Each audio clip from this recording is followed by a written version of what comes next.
Bueno, vamos a dedicar esta conferencia a preguntas y respuestas. Solo nos quedó pendiente Eduardo. Y luego 1, 2, 3, 4, 5, 6, 7. Ya. A ver si captaron ahí para que me ayuden. Adelante, Eduardo. Buenos días, señor presidente.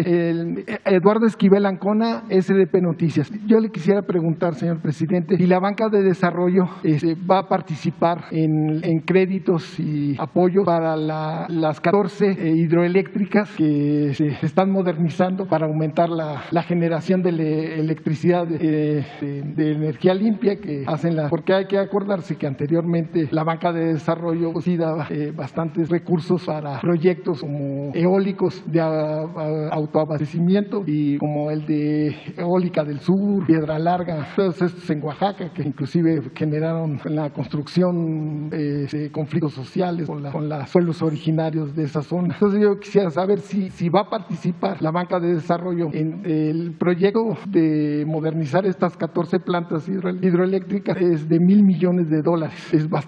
Es una cantidad fuerte. Entonces esa sería mi primera pregunta. Sí, se está llevando a cabo este proyecto en la Comisión Federal de Electricidad, en el área de finanzas, ya tienen un plan. Parece que hay empresas extranjeras que producen turbinas y equipos eléctricos que están garantizando el que van a obtener de sus gobiernos y de los bancos de esos países, esto es Francia, Italia, Alemania, Estados Unidos, financiamiento para el cambio de turbinas y de equipos en las hidroeléctricas. De todas maneras, vamos a pedirle a Iso Bartlett, a Edmundo Sánchez Aguilar, que es el financiero muy inteligente, que nos explique cuál es el procedimiento para financiar este plan. También hay posibilidad de que se haga con la banca de desarrollo, que para eso es, pero ya tenían ellos un esquema. Lo que me consta es de que es un programa muy importante porque son equipos que se van a renovar, que datan de 40, de 50 años o más. Entonces son turbinas ya antiguas y ya hay tecnología más avanzada que significa generar más energía eléctrica. Y tenemos pues las instalaciones. No hay que olvidar que los gobiernos postrevolucionarios llegaron a construir alrededor de 60 hidroeléctricas y unas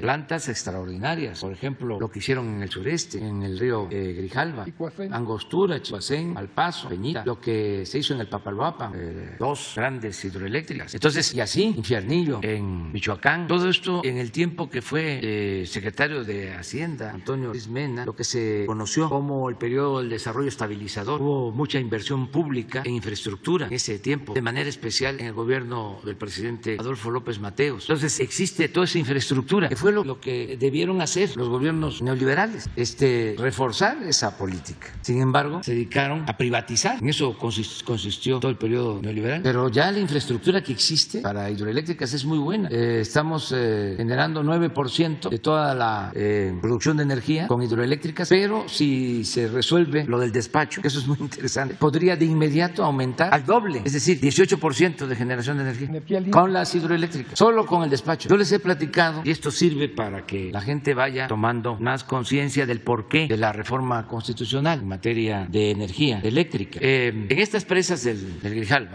por la política de beneficiar a las empresas particulares, no se le despacha a las hidroeléctricas, o sea, no se les permite que generen energía eléctrica. Y si tienen 6 turbinas, operan con una turbina, entonces no generan energía y tienen que acumular, almacenar agua suficiente o en exceso en los vasos, porque no pasa agua para que no turbinen. Entonces vienen las temporadas de huracanes, que es lo que ha pasado, se llenan por completo y sueltan el agua e inundan Tabasco. Fíjense la gravedad, porque ya no es un asunto económico, es un asunto de un daño a miles de familias, una violación a derechos humanos por darle preferencia a las empresas particulares, sobre todo extranjeras. Entonces, entrando, yo planteé, ya no va a haber inundaciones, porque vamos a controlar las presas. Pues no pude a la primera y se inunda Tabasco. Entonces, de nuevo, a ver, un decreto presidencial que empieza a aplicarse el 1 de enero de este año para que tengan preferencia las hidroeléctricas y puedan ser despachadas primero, porque no se puede alegar de que se trata de energía sucia. Es la energía más limpia, la que se produce con el agua, porque está el vaso de la presa, entra por un túnel el agua, está la turbina, el agua mueve la turbina, sale de nuevo el agua al caudal del río. Donde está saliendo el agua, ahí hay pájaros, ahí hay pescado. No hay nada químico, todo es mecánico. Ese es el proceso. Y es barata. Y es lo más barato que hay. Además, tenemos la infraestructura. Imagínense la perversidad de subutilizar la infraestructura que es de la nación, que es del pueblo, para que ganen o para que hagan negocios particulares. Eso es rapiña, es pillaje, además, es vandalismo oficial. Bueno, ¿qué ¿Qué sucedió a partir del decreto? Lo puedo probar. Un día voy a traer los datos. Aumentó la generación de energía en más del 200% y bajaron los volúmenes de agua en las presas. Ahora, afortunadamente, no tuvimos problemas. Sin embargo, como en julio, un amparo en contra del decreto para que se volvieran a parar las turbinas. Así, de ese tamaño es la irracionalidad, el absurdo, la ambición, el robo que significa la política que queremos cambiar en materia de energía. Porque si seguimos así, y ese era el propósito perverso, era quebrar a la Comisión Federal de Electricidad, que es subir la energía de los particulares, pagarla a precios elevadísimos y además venderla a los potentados a precios bajos, pagando menos que lo que pagan los usuarios domésticos. Ese es el enojo que tienen ahora. Por eso está el Reforma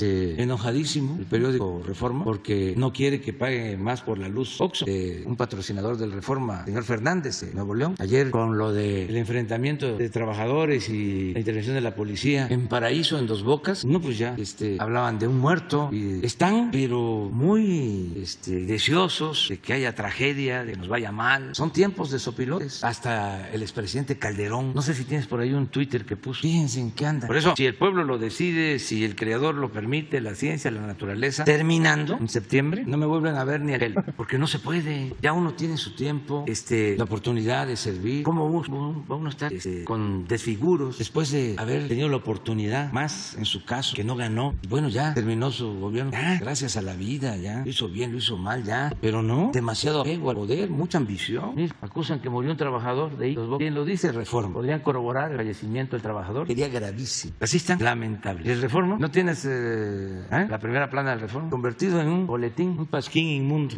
del conservadurismo ramplón. Pero es por eso, porque eran los privilegiados. Mira, protegen al monopolio sindical. Acusa a Moreno. Todo el periódico. Entrarían niños a Estados Unidos con adulto vacunado. Abajo, ¿qué? Toma control en Guerrero. Papá Félix. Ya no es el toro sin cerca. Ahorcan a Tula y la Guardia nada. Imagínense esta portada, como una portada del Reforma. Ahí se los dejo de tarea. Cualquier día del gobierno de Salinas. Nada más para ver los contrastes. Pero bueno, vamos nosotros a seguir trabajando y garantizando la libertad de expresión. Pero sí, están muy nerviosos y eso los lleva a hacer el ridículo, que es muy lamentable. Creo que hasta Fox sacó también su mensaje. A ver si lo encuentro. Jesús Ortega, del PRD. Todos. Bueno, pero así están las cosas. Sí, es muy importante el plan de la modernización de las turbinas, de todos los equipos. Fíjense, Fox, un gobierno represor queda al desnudo, con un muerto y varios heridos a su cuenta. Escondieron el cadáver y desaparecieron a la Guardia Nacional. Magazo. ¿Qué estarán pensando los que votaron por Fox y por Calderón? O sea, en un acto de honestidad, en un plan autocrítico, no autocomplaciente. Bueno, pero sí vamos a eso. En una segunda pregunta, yo le quisiera preguntar, en SDP estamos analizando la propuesta de presupuesto para el 2022 y nos dio mucha curiosidad y vimos que en el presupuesto no está contemplada un presupuesto para las tandas, para los créditos estos que sean tandas del bienestar. No está contemplado ni en economía, que estaba antes, ni en la Secretaría del Bienestar. Entonces yo le quisiera preguntar, ¿se va a aplicar ese programa el próximo año? No, en efecto no hay una partida, pero se piensa que con el pago de los créditos que se han entregado se puede mantener. Es como un fondo revolvente. No va a alcanzar, esa es la verdad, pero vamos a ver si se amplía y conseguimos fondos, si hay una transferencia de recursos. Ya no, por último. Pero sí estás viendo el presupuesto, Sí, se nota, porque es cierto eso, no aparece, porque sí se está pensando que con lo que se va a recuperar, acuérdense que se entregaron créditos en la pandemia. A la palabra. Y empiezan a pagarse mensualidades de esos créditos. Ya empezaron a pagarse mensualidades de esos créditos. Ahí se tiene un fondo para eso. Ya nomás por último, ¿tu gobierno tiene contemplado usar la criptomoneda como se está haciendo de curso legal en El Salvador? No, vamos nosotros a cambiar en ese aspecto. Pensamos que debemos mantener ortodoxia en el manejo de las finanzas. No tratar de innovar mucho en el manejo financiero. Es cuidar que esté bien el ingreso, para eso que no haya evasión fiscal, que no haya privilegios, que todos contribuyamos, que no haya privilegios en el pago de los impuestos, y con eso es suficiente. La verdad es que no hemos tenido problemas problema en cuanto a la recaudación. Y eso nos da mucha tranquilidad para poder financiar el desarrollo del país. Si vemos lo que ingresó hasta ayer, vamos a constatar de que van bien las finanzas. Y llevamos ejercidos como el 80% del presupuesto autorizado este año. Falta el 20%, pero ya estamos por terminar. No vamos a tener problemas para cerrar el año con sueldos, con aguinaldos, con pago a proveedores, a las empresas constructoras. Estamos también ayudando a los estados para que puedan cerrar sin problemas, sobre todo con el pago de sus nóminas. Y esto es posible porque pues se terminó el sistema de devolución de impuestos a los grandes y ahora tienen que pagar. Les doy una buena noticia, creo que a finales de este año, por la fusión que se hizo, el acuerdo de Imevisión con Televisa, es Univisión con Televisa, van a ser como 10,000 millones de pesos que van a entrar a finales de año. Entonces todos están ayudando, yo les agradezco mucho a los empresarios, a las corporaciones, porque antes no pagaban o les condonaban los impuestos. Entonces si tenemos estos fondos, pues podemos financiar el desarrollo. De ahí que no optemos por otras opciones, alternativas. Estos ingresos, lo que sí estamos viendo es cómo se mantiene el país sin endeudamiento. Tenemos que tener mucho cuidado con la inflación. Esto es más que nada producto de la escasez de materias primas por la crisis y porque hay mucho circulante, hay dinero, sobre todo en Estados Unidos. Se inyectaron muchos fondos y hace falta producción. Entonces esto está calentando la economía y por eso la inflación y nos llega a México. Tenemos que cuidar nosotros porque no es conveniente que haya inflación. Tenemos que cuidar deuda, tenemos que cuidar inflación y que no deje de crecer la economía. Afortunadamente ya todos los especialistas están aceptando de que vamos a crecer por encima del 6% este año y también ya recuperamos todos los empleos que se perdieron con la pandemia. Ya debemos de estar, a ver si tenemos el dato, como con 20,500,000 trabajadores inscritos en el Seguro Social, que era lo que teníamos antes de la pandemia. Incluso ya tenemos más empleo que los que se perdieron. Entonces la economía va bien,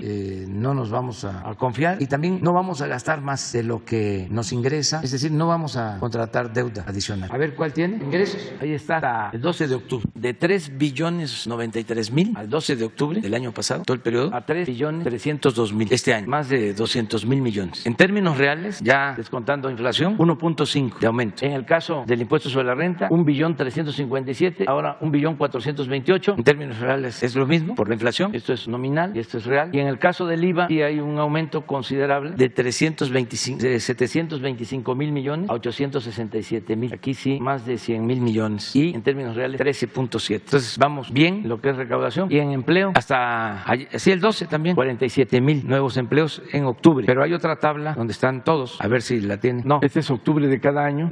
Falta que termine, llevamos 40 hasta el 12. Pero hay otra, esa es la general, pero hay una de todos, no, una donde están todos los empleos. Incluso la de la que, a ver, no, el acumulado. Sí, pero ya vamos, debemos de ir como 60, mañana la presentamos, como 60, 80,000 empleos arriba de los que se perdieron. Ese dato lo damos mañana. Si no dejen, mañana tenemos. Pero sí hay recuperación de empleos. Aquí aprovecho también para decir que aquí está, 20,642,000 trabajadores, 20,642,317 trabajadores inscritos en el Seguro Social. Este es 21, este es finales del 21, de cómo hemos ido avanzando y también el ingreso promedio debe de andar, promedio de estos 20,642,312 debe andar como en 12,000 pesos mensuales, promedio, así está. Ahí hay que aclarar que esta es economía formal, la informal sí se ha ido también recuperando porque tiene que recuperarse a la par, pero no tenemos los datos.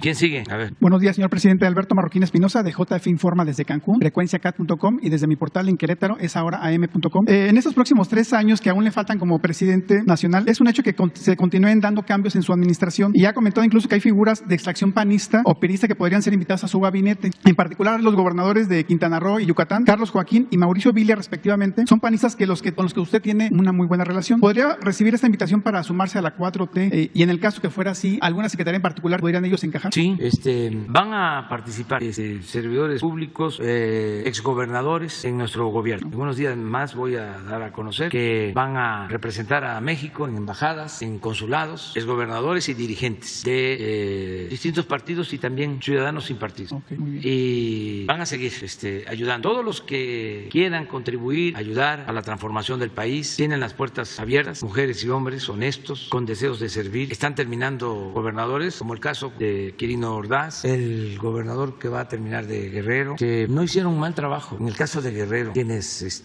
conocen saben que no es un día de campo gobernar Guerrero, porque ha sido un estado muy olvidado por la federación, es de los estados más pobres. Por eso yo me siento satisfecho de que es el estado que más recursos está recibiendo ahora. Acuérdense de lo que no voy a dejar de mencionar, ofrezco disculpas, del señor Cuadri, que plantea la desaparición de Oaxaca, de Chiapas y de Guerrero. O sea, no que quiera, ¿no?, que desaparezca, sino dice, si estos estados no se contemplaran, el nivel de desarrollo de México fuese mejor. Se le olvida que el desarrollo no solo tiene que ver con lo material. Yo siempre he dicho que Oaxaca es de los pueblos con más cultura en el mundo. ¿Y qué? ¿Eso no es desarrollo? Claro que sí. Y lo mismo Guerrero. ¿Cómo escribimos la historia de México sin Guerrero? Sin Nicolás Bravo. Bueno, José María Morelos, que siendo michoacano, se apoya por los guerrerenses. Ahí da a conocer los sentimientos a la nación. Y luego Juan Álvarez, ese gran dirigente que inicia el movimiento de reforma en contra de Antonio López de Santana. Tan era importante Juan Álvarez que es al que respeta y reconoce el presidente Juárez, después de que es gobernador, que lo encarcela en San Juan de Ulúa y se tiene que ir al exilio. Cuando regresa, se incorpora con Juan Álvarez, porque le tenía confianza. Lo mismo en la revolución. Entonces, ¿cómo no considerar Guerrero? Mucha pobreza, y ahora estamos ayudando mucho, y por eso el que haya terminado su mandato, Héctor Astudillo, habla bien, porque un estado desatendido, marginado,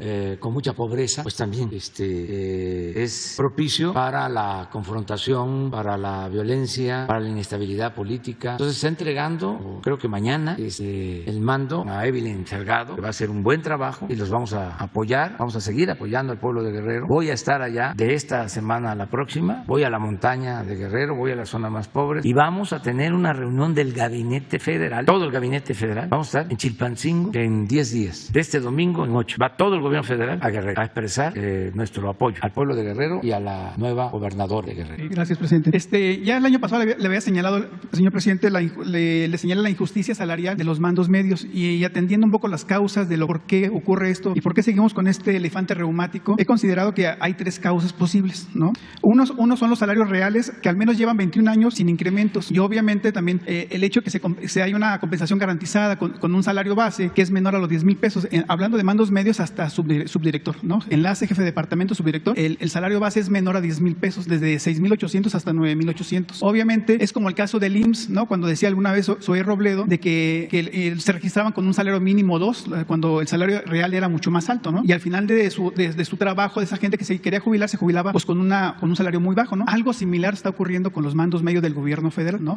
Considero que es una de las causas principales también que ya está afectando mucho, ¿no? O sea, a ese sector, y muy golpeado incluso porque, como ya algunas se lo señalé, hay despidos injustificados que de hecho para mí son el personal más técnico que tiene el gobierno federal. Son los que más conocen a lo mejor la operación de cualquier dependencia, ¿no? Los enlaces, jefes de departamento, subdirectores, en general de cualquier secretaría, ¿no? Y bueno, otro también es el sistema de servicio profesional de carrera, donde realmente no se le está ofreciendo un crecimiento profesional dentro de la administración. No hay certeza para ellos de un avance, ¿no?, profesional. Entonces eso también crea cierta incertidumbre, y obviamente pues hay directores, secretarios que hacen despidos injustificados, y ya se lo he señalado, que incluso el secretario de la Función Pública todavía no da respuesta a un despido que se dio en el caso de Coahuila, del centro SCT de Coahuila. Entonces yo creo que es parte de lo que se ha estado dando, del mal ejemplo de algunos servidores públicos con despidos injustificados, y que la Función Pública pues no los atiende y los da como que pues no pasa nada, ¿no? Entonces, sí, es parte de lo que yo he estado analizando, ¿no, señor presidente? Hay una política ahí que necesitamos que se aplique, que consiste en siempre aumentar los sueldos de los servidores públicos por encima de la inflación. O sea, si el pronóstico de inflación es 5%, mínimo 5%, nunca más un aumento por abajo de la inflación. Y a los que ganan menos, 2 puntos por encima de la inflación, siempre, en promedio. Cosa que no ocurre con los mandos medios. Porque hay un límite, hay que ver cuánto es el ingreso de los mandos medios, o sea, estimar eso. Un subdirector gana al día de hoy en salario base con lo que se va a jubilar 9,800 pesos. A ese sí entra en lo que estamos hablando, del incremento, de que además de la inflación, 2 puntos. Hace 10 años se ganaban 8,700. Hay que revisar, porque sí es una injusticia eso. Okay. Y otro también parte de lo que ocurre mucho es que los exámenes técnicos realmente son muy amañados, sobre todo en el servicio profesional de carrera. Ahí hay que hacer algo también al respecto, porque si no va a seguir el elefante reumático de esta forma, ¿no? Sí. Ahí se lo encargamos al maestro Roberto Salcedo, que es el secretario de la Función Pública, que es una gente recta, íntegra, y que va a buscar la forma de que todo esto se corrija. Y una denuncia ciudadana, me han estado insistiendo mucho damnificados de pesquería de Rincón de Juárez, en el municipio de Pedro Tapanatepec, en Oaxaca, donde solicitan que se supervise el apoyo de la construcción. En este caso hay inconformidad con la CONAVI, no sé si habría otra.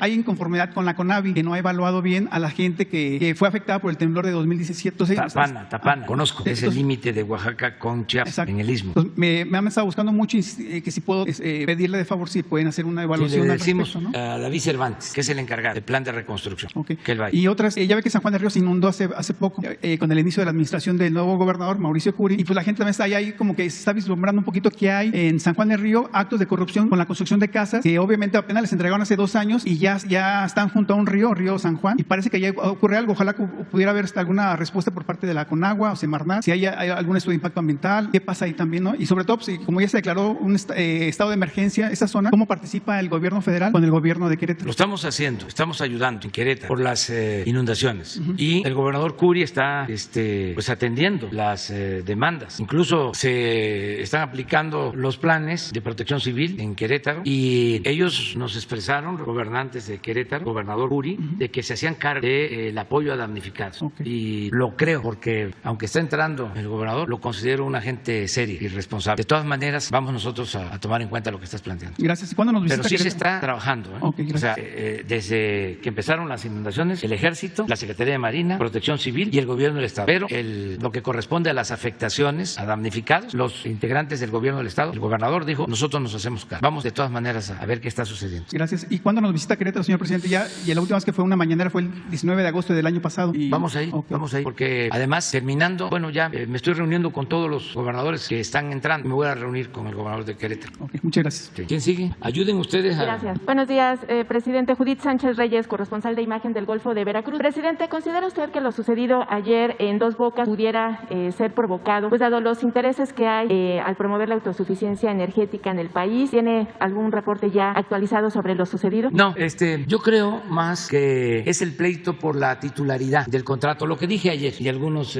lo pusieron en duda, es que hay sindicatos. Entonces las empresas establecen relación con los sindicatos, firman contratos, pero hay otros sindicatos que también quieren tener esos contratos. Aquí creo que es CTM y un nuevo sindicato que se llama CATEM. Entonces los que están buscando administrar o representar a los trabajadores y tener injerencia en el contrato colectivo. Entonces siempre hay eso. Antes, comentaba yo ayer, eran pugnas muy fuertes, incluso sindicatos que tenían guardias blancas, grupos de choque. Aquí en la construcción del aeropuerto de Texcoco había un sindicato que era todopoderoso porque se lo permitían, desde luego. Compraba los cerros. Ya ven que para llenar el agua de Texcoco iban a necesitar mucho material. No pudieron llenar, ahí está de nuevo el agua, porque el agua tiene memoria. Pero bueno, devastaban toda la región. Entonces ellos compraban el material, ellos lo transportaban y no permitían que nadie más. Tenían el control de las puertas de donde se estaba construyendo el aeropuerto de Texcoco. Vendían huachicol a las empresas. Y esto se repetía en Oaxaca, por eso no se terminaban las obras. Las empresas, las cementeras, tenían que pagar soborno. Eso era lo que predominaba. Eso ya no existe. Y yo espero que lo de Dos Bocas sea algo aislado y pedirle a los dirigentes que ayuden y pedirle a los trabajadores que no se dejen manipular, que no se dejen utilizar. Que si quieren un dirigente para que les ayude, estoy a las órdenes de ellos. Pero tengo la información de que se les está pagando lo justo y que tienen prestación. Que esta es una disputa por el control del contrato. Y ojalá y los dirigentes de CTM, de CATEM, nos ayuden. No creo que haya mano negra para parar la refinería porque no quieran en el extranjero que se produzcan las gasolinas en México. No, aunque no les gusta mucho a los que venden las gasolinas ahora que se hagan las refinerías en México, que produzcamos nuestras gasolinas porque ellos dejan de hacer el negocio. Pero no es por ahí. Además voy a estar muy pendiente, como voy a estar pendiente del juego de hoy, que es importantísimo, Dodgers Gigantes, y le deseo lo mejor a Julio Urias porque merece salir bien. Él sabe cómo él viene de abajo, lo formó muy bien su papá, que fue el que lo entrenó, y es una gente buena, noble. Les cuento que el año pasado vino, platicamos, y le dije, oye, Macañó a Rosarena es de lo mejor. Le dije, he visto pateando. Es un cubano que juega en Tampa, que ahora fue eliminado Tampa, pero él también estuvo a la altura. Lo que pasa es que no puede un pelotero uno solo. Quizás si es pitcher, sí, porque en el béisbol el picheo define, pero es bateador. Entonces, el año pasado estaba tremendo el Rosarena y le pegó jonrón a Julio. Y estábamos hablando de eso. Y le digo, pero es que este hombre es un fenómeno, batea mucho. Tenía tiempo que no veía batear a alguien así. Y me dice, Julio, sí, en el dugout, en la caseta, dicen los caballos, los pitchers, que ya no saben qué tirarle. En el picheo hay muchos tipos de bolas que se tiran. La recta, cortada, scurvball, cambio, en fin. Y dice Julio, los caballos del dugout de picheo, no incluyéndose él. Fíjense cuánta humildad de parte de él. Y luego me gustó muchísimo que gana Dodgers ayer el campeonato y me platica que con su esposa, compañera, se la ingenia para meter una bandera mexicana. Y cuando gana, busca a la esposa, agarra la bandera y se envuelve en la bandera. Sí, pero hay otra, hay otra foto. Pero bueno, esto sí merece ganar. Pues estamos pendientes. Bien, presidente. Por otra parte, preguntarle cómo va el proyecto para crear esta nueva aerolínea que se tiene contemplada en la base del aeropuerto Felipe Ángeles y que pudiera ser conformada por extrabajadores de la aerolínea mexicana. Ya hubo consenso entre empresas, inversionistas, el gobierno federal representado por la Secretaría de Gobernación y la Secretaría de Comunicaciones y Transportes, y si habría alguna fecha tentativa quizá para poder consolidar este proyecto. Bueno, hace unos días hablé con el dirigente del sindicato de pilotos de las líneas aéreas y ellos están muy interesados primero pues en que ya no se sigan cerrando las líneas. Por ejemplo, que no fracase Aeromar, que está en una situación difícil y tienen adeudos con el SAT y también con otras dependencias del gobierno federal. Parece que ya los empresarios no quieren seguir con esta línea. Entonces yo le comentaba que si buscaban empresarios y que avalaran con los dueños de Aeromar, los señores Katz, y que se lograra que los trabajadores participaran, pilotos, trabajadores administrativos, todos, como socios, que nosotros ayudaríamos, buscaríamos la forma de ayudar. Por ejemplo, en hacer calendarios de pagos de la deuda que les permitieran salir adelante, siempre y cuando estén los trabajadores. Entonces se puede hacer una cooperativa, algo mixto entre inversionistas particulares y trabajadores. Esto en el caso de Aeromar, pero también para el caso de las otras dos líneas, que al final era la misma, ¿no? De la antigua mexicana, que se pudiera crear otra línea. Hay personas interesadas y ojalá, qué bien que me lo preguntas, se promueva esto, que sepan que nosotros estamos dispuestos a ayudar para que no se cierren estas líneas y que se puedan mantener. Es muy bueno el futuro, les va a ir muy bien porque el país va a crecer en los próximos años. Vamos para arriba, no se vislumbra ninguna crisis, ya estamos pasando lo de la pandemia que tanto nos afectó, sobre todo por el fallecimiento de personas, pero ya vamos saliendo. Entonces vienen buenos tiempos para la economía de México, para hacer negocios lícitos, con ganancias justas, razonables, y nosotros estamos dispuestos a ayudar. Por último, presidente, ayer la Organización Panamericana de la Salud alertó sobre un posible rebrote de coronavirus en algunos países del continente americano, entre ellos obviamente México, ante la llegada del invierno. Ante esta situación, ¿considera que no hay motivo para preocuparse? ¿El avance en el Plan Nacional de Vacunación podría contener este escenario? ¿O cuál sería la postura del gobierno federal ante este mensaje de esta organización internacional? Gracias. Si nosotros regresamos y vemos que dijimos hace 5 meses o 3 meses en estas conferencias, van a encontrar de que siempre hablamos de que íbamos a tener vacunados a mayores de 18 años antes de la temporada de fríos de invierno para tener protegida a toda la gente. Lo vine diciendo casi cada semana, que por eso el plan de vacunación. Y ya vamos a terminar de vacunar cuando menos con una dosis en este mes. Hoy en la mañana nos presentó el general secretario de la Defensa, Luis Crescencio Sandoval González, ya el operativo para llevar, distribuir y vacunar a más de 800,000 personas en Guanajuato. Es a partir de hoy empieza el plan. Se va a vacunar en los municipios que faltan de Guanajuato y va a hacerlo tanto la Secretaría de Marina como la Secretaría de la Defensa. Y ya terminamos, porque en los otros estados también se está llevando a cabo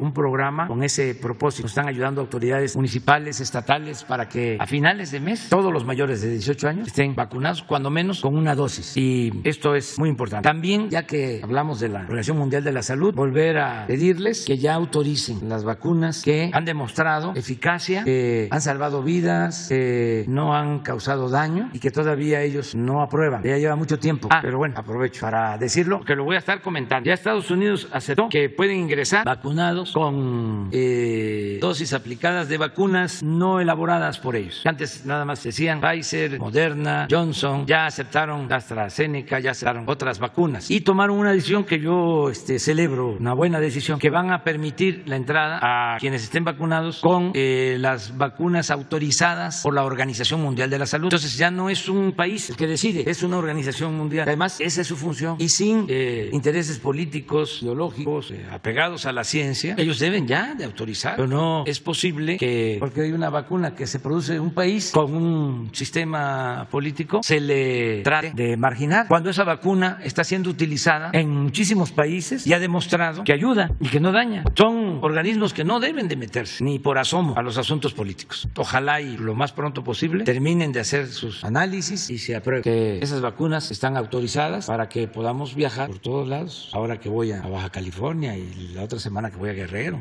Nos quedan ustedes, ¿verdad? Tenemos tiempo todavía. Bueno, presidente de todos los mexicanos, licenciado Andrés Manuel López Obrador, soy su servidor Carlos Pozos, columnista de la revista Petróleo y Energía y reportero de Lor Molécula. Agradezco la oportunidad que me da de participar y agradezco al área de comunicación social el permitirme nuevamente estar presente en este ejercicio de comunicación circular. Mi pregunta, jefe del Poder Ejecutivo, en relación a los tristemente célebres Pandora Papers, ¿qué opinión le merece que el corporativo Cosmos, mejor conocido como Cosmopolitan, de la familia Lance Maná, que se encuentra inmersa en este escándalo, provea de servicios de alimentos y despensas a la Guardia Nacional en reclusorios federales, en los gobiernos de los estados de Veracruz, Coahuila, Oaxaca, Jalisco y la propia Ciudad de México? Obtuvieron entre 2018 y 2021 contratos por 18,440 millones de pesos, tanto del gobierno federal como de administraciones estatales y hasta de municipales. La pregunta es, presidente, ¿qué opinión le merece que este corporativo Cosmos continúe siendo el privilegiado por 3 sexenios? Pues se tiene que investigar. Yo le voy a pedir a Rosa Isela Rodríguez que nos informe sobre estos contratos. ¿Qué les parece? Sí, presidente. Y también tomen en cuenta que son muchos. Es lamentable que esto suceda porque es sacar el dinero. Hay que ver si es legal y si no es una evasión fiscal. Pero son alrededor de 3,000 empresas o personas que sacan su dinero. Hay de todo, artistas hasta intelectual en el mundo. Pero de México son alrededor de 3,000. Entonces lo que tiene que hacer el SAT es ver si no hay evasión, si es legal hacer eso, es lo único. Entonces, porque así como esa empresa, hay otras. Yo no sé cuántas de esas empresas tienen contratos con el gobierno nuestro, que hay que revisar, nada más. Ojalá y ya no haya esa fuga de capital, que aunque sea legal, pues no voy a decir que sea inmoral, pero no es ético. Jefe del Poder Ejecutivo Federal, la Fundación Jenkins fue creada por el señor William Oscar Jenkins, hizo un patrimonio de $700 millones que fueran utilizados para el beneficio de los poblanos. Sin embargo, la familia Jenkins Landa, junto con los abogados Virgilio Rincón y Antonio González Muñoz, se apropiaron indebidamente de este patrimonio, utilizándolo en paraísos fiscales para su delito. Los poblanos, presidente, le piden su intervención para recuperar el patrimonio robado. Me dicen que la unidad de inteligencia financiera lleva avanzada investigación, pero aún no intervienen ante el desfalco filantrópico, el más grande de la historia, que suma más de 14,000 millones de pesos. 14,000 millones de pesos, presidente. Y bueno, el foxista Luis Ernesto Derbez, el rector, tiene orden de aprehensión por ser parte de este desfalco y aún no ha sido capturado. Pero lo más importante, señor presidente, de esto es que después de este robo contrataron a un despacho americano de nombre Ulin Emanuel para demandar otra vez al Estado mexicano. La pregunta, ¿qué opina que el Estado mexicano tenga que pagar por estas tranzas? Mire, ese caso es muy debatido. Yo he escuchado puntos de vista, unos a favor, otros en contra. Creo que lo mejor es que la Fiscalía resuelva, que las autoridades actúen con rectitud, que no se inclinen a favor de unos o de otros, que le den la razón a quien la tiene, que no haya influyentismo, que se imparta justicia. Eso es mi punto de vista. Son pleitos por herencias. Esos pleitos son muy lamentables, feos. Por eso insisto, no debemos de tener como Dios al dinero, como lo recomendaba Miguel Hidalgo, porque la verdad es el demonio. O sea, se tiene que tener lo necesario, pero no puede ser eso el objetivo superior. Eso es enfermizo. En herencias se dan pleitos por dinero, pero que si los finados padres resucitaran, se volverían a morir. Por eso una recomendación es que la gente mayor que deje su testamento de lo mucho o de lo poco que tenga, y que no esté pensando que no va a haber problema, que piense que sí va a haber problema o que sí puede haber problema, porque el dinero es una tentación. Hay casos bochornosos. Yo me entero de cómo la gente que aparentemente es recta, gente de bien, con ética, se obnubilan, se pierden cuando se trata del dinero. Entonces, pleito entre hermanos, de familiares, tremendos, acusaciones de lo más temerarias que pueda uno imaginar, entre familias. Entonces, en este caso, pues existen los tribunales y ojalá y que actúen con justicia y que todos estos asuntos se resuelvan también por la vía civil, porque ¿qué es lo que buscan los abogados siempre? Con sus influencias quieren convertir casos civiles en penales. ¿Por qué? Porque si es civil se puede llevar tiempo y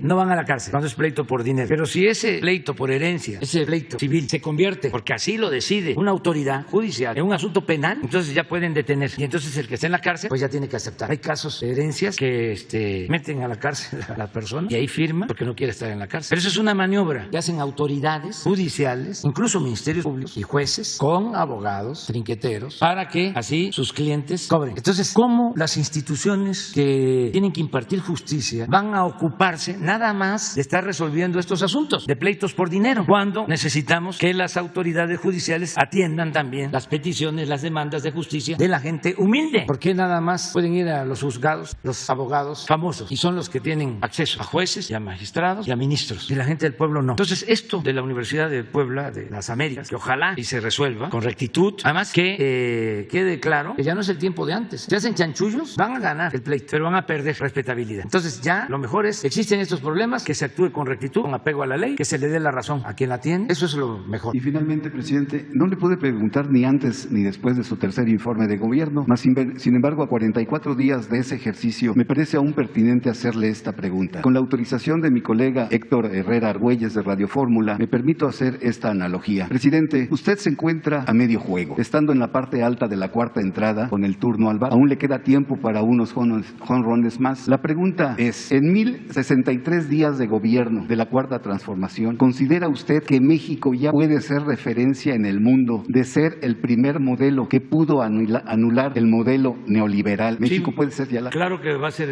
ejemplo. Ya lo es. ¿Hay pruebas? Sí. ¿Cuáles? No nos endeudamos como lo hicieron la mayoría de los países después de la pandemia o para enfrentar la crisis económica que auspició la pandemia. Nos estamos recuperando más pronto que otros países. Hay crecimiento, pero también hay bienestar. No hay inestabilidad política, hay gobernabilidad. Tenemos finanzas públicas estables, no hay devaluación. En fin, vamos bien. Sí funciona nuestro modelo y es sencillo de aplicar. Para eso voy a la ONU. Sencillo, es una fórmula muy sencilla. ¿Se podría exportar? Sí, y aplica en todo el mundo. Es cero corrupción, cero impunidad, austeridad, honestidad y combate a la desigualdad social. Y eso se puede. Y voy a tener más tiempo si así lo decide la gente. Y termino a finales de septiembre del 24. Y como el equipo en el que estoy está bateando y está sacando carreras, si estamos en el cuarto inning, me van a tocar como 3 turnos más. O sea que voy a tener tiempo de macanear más. Gracias, presidente. Hola, yo sigo. Presidente, muy buenos días. Marta Obeso de Esfera Noticias y de la revista Naturopatía. Estamos en octubre, que es el mes de la identidad de los pueblos originarios. Y a mí me gustaría ponerle que sabemos que el Tratado de Libre Comercio indica que es patentable el conocimiento escrito y de transmisión oral. De esta forma que los médicos tradicionales indigenistas, los que llamamos curanderos, que están en las comunidades más alejadas de la República, cumpliendo este servicio de asistencia de salud de primer nivel, se ven amenazados con el objeto de limitar estos procesos que ellos aplican y en muchas ocasiones hasta de forma gratuita para salvar las vidas de las personas de escasos recursos. Yo le quiero preguntar, señor presidente, ¿existe en su gobierno alguna previsión para proteger este conocimiento ancestral y que no se patente el conocimiento que ocupan los médicos tradicionales indigenistas, los llamados curanderos? Sí, lo está haciendo el IMSS Bienestar. Tienen un programa especial con este propósito. Y lo está haciendo la Secretaría de Salud a través de la subsecretaría que tiene a su cargo el doctor Hugo López-Gatell. Vamos a informar sobre lo que nos estás planteando. Ofrezco eso, pedirles a ellos. Hoy vamos a tener una reunión que nos preparen un informe y el tratado no va a afectar, al contrario. Yo celebro la actitud del presidente Biden, de la vicepresidenta Kamala Harris, ahora declarando el Día de los Pueblos Indígenas, de los pueblos originarios. La verdad, me dio mucho gusto el acuerdo que suscribió el presidente Biden, las declaraciones de la vicepresidenta, porque esto es apenas una mínima parte de lo que merecen los pueblos originarios, del reconocimiento a sus grandes civilizaciones, culturas que fueron menospreciadas, pisoteadas en los últimos 500 años y que son culturas que vienen de lejos. El día de antier puse un face, a ver si no está, pero ya lo habían hecho tanto el presidente Biden como la vicepresidenta, y es un reconocimiento a las grandes civilizaciones, a las grandes culturas de América, porque no es como se pensó durante mucho tiempo, ¿no?, que América existe a partir del llamado descubrimiento de 1492 o 1519 o 1521, hace 500 años. No, la cultura olmeca data de 1500 años antes de Cristo. No sé si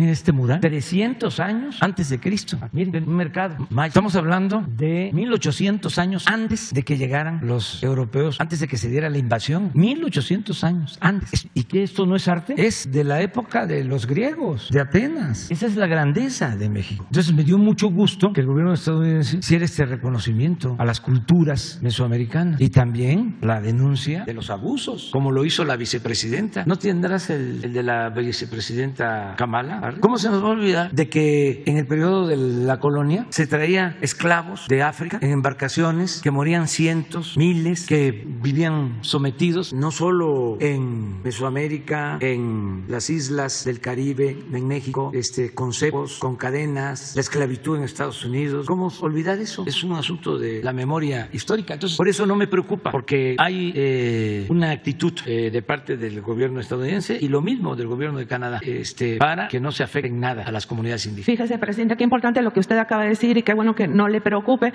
pero a mí me gustaría también recordarle que hay una iniciativa, un proyecto de decreto del 21 de abril de este año, en donde se propone legislar el tema de salud en cuanto a medicina tradicional indigenista. Este proyecto de ley precisamente pretende certificar a los médicos indigenistas. Si bien es cierto, señor presidente, que hay que diferenciar entre la medicina tradicional indigenista y la medicina tradicional y complementaria, en este proyecto de ley están confusos los términos. Y la pregunta es, ¿usted podría apoyar a estos médicos tradicionales indigenistas que han manifestado su total rechazo a este proyecto de ley para que se revise ahora sí que minuciosamente y no se apruebe como está ahorita? Sí, le voy a pedir al secretario de Gobernación y también al secretario de Salud, el doctor Alcocer, que lo ve, si les parece. Sí, si me lo permite, a mí me gustaría darle seguimiento con Jesús Ramírez para poder entrevistar a los titulares. Sí. Y finalmente, señor presidente, también le quiero destacar que en la Secretaría de Educación Pública, en el área de Conocer, en la Dirección de Conocer, pues ya existe un proceso de certificación para médicos tradicionales indigenistas que también han rechazado los médicos tradicionales. Entonces también valdría la pena revisar esto de una vez. Sí. Yo estoy a favor de que se permita la conservación y que se promueva el uso de la medicina tradicional, porque es una tradición y es eficaz. Me consta, yo en el campo he visto cómo los curanderos tradicionales curan a quienes los muerde la culebra, los pica la culebra, con hierbas y le salvan la vida a la gente, porque los atienden pronto, saben qué hierbas y le dan sus pócimas y su torniquete, le abren la herida para sacarle el veneno, saben perfectamente. Así es más, me ha tocado ver. Sí, a mí también. Sí. Por eso es esta pregunta. Muchas gracias, señor presidente. Sí. Sí. No, pues está muy fuerte, no lo voy a leer. No, pero sí está fuerte. Marcaron el comienzo de una ola de devastación para las naciones tribales, perpetraron violencia, está hablando de los invasores, robaron tierras y propagaron enfermedades. No debemos rehuir este pasado vergonzoso y debemos arrojar luz sobre él y hacer todo lo posible para abordar el impacto del pasado en las comunidades nativas de hoy. Y se declaró, el presidente Biden emitió el viernes la primera proclamación presidencial del Día de los Pueblos Indígenas en Estados Unidos, buscando reenfocar la conmemoración de la llegada de Cristóbal Colón al continente americano. Entonces, sí, vemos la iniciativa. ¿Quién va? Sí, ella. Gracias, presidente. Cindy Cerda, de Canal 11. Presidente, sobre el tema de las vacunas, ¿qué es lo que está frenando, deteniendo, por ejemplo, la llegada de la vacuna Abdala, la vacuna cubana Abdala, que ya ha demostrado eficacia? Usted mismo lo menciona, la Organización Mundial de la Salud tarda en aprobar estos biológicos que ya demuestran eficacia. Estados Unidos también pone sus condiciones, ahora, pues bueno, amparados con la determinación de la OMS, pero pues son también detenimientos, porque hay gente que no puede ir a trabajar a Estados Unidos precisamente por estas restricciones. Es el caso de algunos periodistas, se lo comento aquí en corto, que pues no podríamos ir a acompañarlo a la gira por este tipo de restricciones. Pero más allá de eso, hay vacunas que en efecto tienen eficacia. En Chile se ha comprobado, en El Salvador, que vacunas que se aplican a mayores de 6 años tienen eficacia. Es el caso de Sinovac. En Cuba está el caso de Abdala, a niños mayores de 2 años. ¿Por qué no llega Abdala a México, presidente? Hay un acuerdo con el gobierno de Cuba para adquirir vacunas en Cuba. Nada más que todavía no se ha podido concretar. Pero sí tenemos una relación de cooperación, sobre todo en el campo médico con Cuba. Y vamos a seguir trabajando juntos. Y cuando digo sobre todo en el campo médico es porque es uno de los puntos, pero no solo en el campo médico. Cuba lleva muy buenas relaciones con nosotros. Así como llevamos muy buenas relaciones con el gobierno de Estados Unidos, llevamos muy buenas relaciones con el gobierno de Cuba. Relaciones de cooperación para el desarrollo y solidaridad internacional. Esa vacuna ha demostrado precisamente que tiene buenos efectos, es segura para los niños mayores de 2 años. Antes de que lo avale la Organización Mundial de la Salud, ¿sería posible que se aplique aquí en México ya que está probada que funciona? Sí, lo que sucede es que nosotros tenemos un plan de vacunación que se definió desde el principio.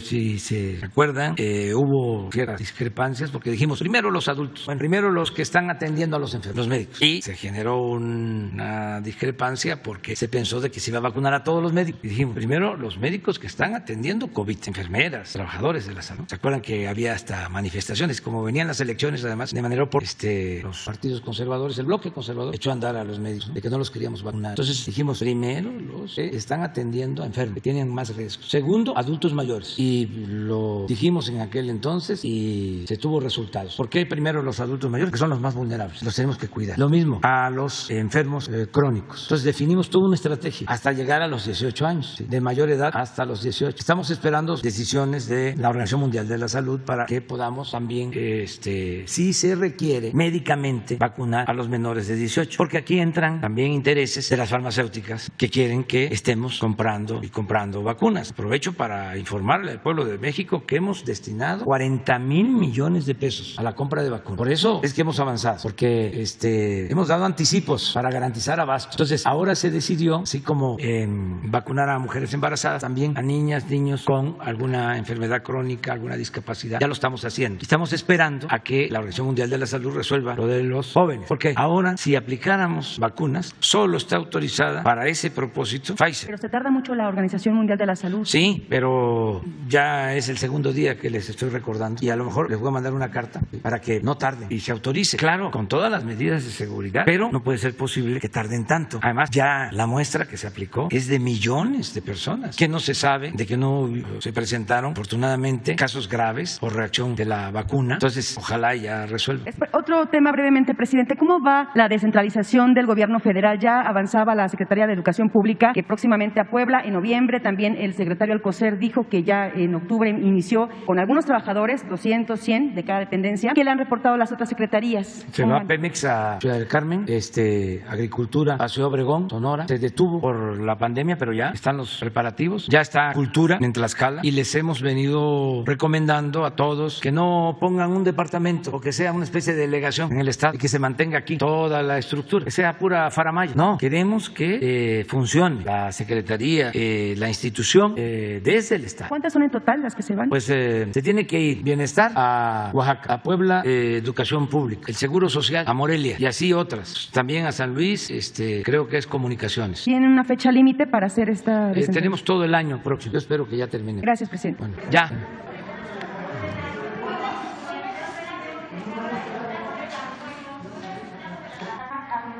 ¿El gobierno no va a acatar esta decisión o lo va a interponer algún recurso para...? No, cuando se trata de amparos... Que dijo que ya se podía vacunar a los menores de 18 Sí, pero eso es, no le crean a Reforma. No, miren, a ver, pongan Reforma. De antier, no. Una toma de decisión, no es... No, pero es que... Bueno, pero entonces... No, espérame, es que es interesante, es muy interesante. No lo consideré importante porque pues tampoco vamos a estar aquí hablando de las mentiras del Reforma porque voy a dedicar todo el día a eso. La juez no dio Pero esa resolución. es que es una decisión de un juez, pero eso sí, falta todavía que se resuelva en otras instancias. O sea, no es definitivo. ¿Sí? Y cuando se presenta un amparo, se le entrega el amparo, se le otorga el amparo, se protege a la persona que lo solicita. No se puede hacer extensivo. Entonces, permíteme, ¿no les parece un despropósito? Es un despropósito. Cualquier abogado sabe que esto no puede ser como ellos lo titulan. Esto es ya vacunar a todos. Pues no, porque hay un plan de vacunación. Además, no se puede definir una política pública a partir del interés de una persona o de un grupo. Entonces, ¿para qué es el Estado? ¿Y para qué es el estado de bienestar? Entonces, legalmente esto se va a respetar, pero al mismo tiempo se va a ir a la instancia correspondiente para aclarar. Pero esto es como sentencia, así lo presenta el Reforma, 8 columnas. Entonces, vamos a ser respetuosos de la legalidad, pero esto no implica, a ver, ya paramos la vacunación, todas las vacunas, y vamos a atender esto. No es así, porque se presentan recursos, es una instancia todavía, no es cosa juzgada, no está terminado el proceso. Vacunar a los adolescentes entre 12 y 17 años. ¿Sí? ¿Se tiene? No, pero México tiene la suficiencia de vacunas Pfizer para aplicarla. Sí. ¿Hay un nuevo contrato con Pfizer? Sí, o sea, si no se establece un nuevo contrato. Tenemos ahorita un contrato vigente, nos deben vacunas, o sea, todavía nos tienen que entregar vacunas, y no habría ningún problema, tenemos muy buena relación. Creo que es la farmacéutica que mejor ha cumplido, la mejor. Además, hay algo que deben ustedes tomar en cuenta. Ya se está haciendo la investigación en México y va muy bien de la vacuna Patria. Entonces, vamos a tener nuestra vacuna. Estamos trabajando para eso.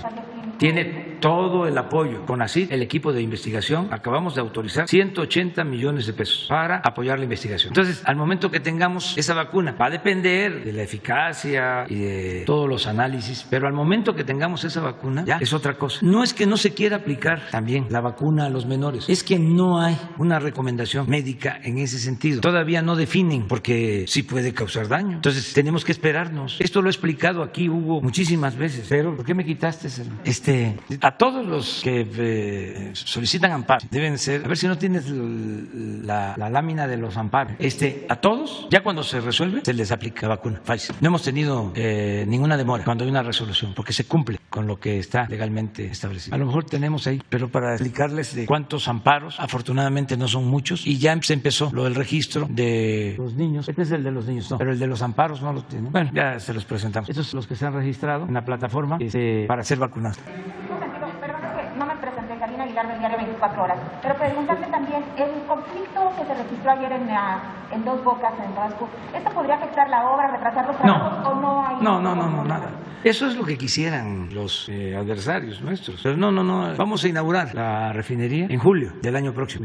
Y de una vez, para que se tengan ustedes más información. La vamos a inaugurar en julio del año próximo. Vamos a inaugurar el día 2 de julio del año próximo. Y se va a llamar Olmeca, como homenaje a la cultura madre. Bueno, muchas gracias. Vamos al desayuno. Ya.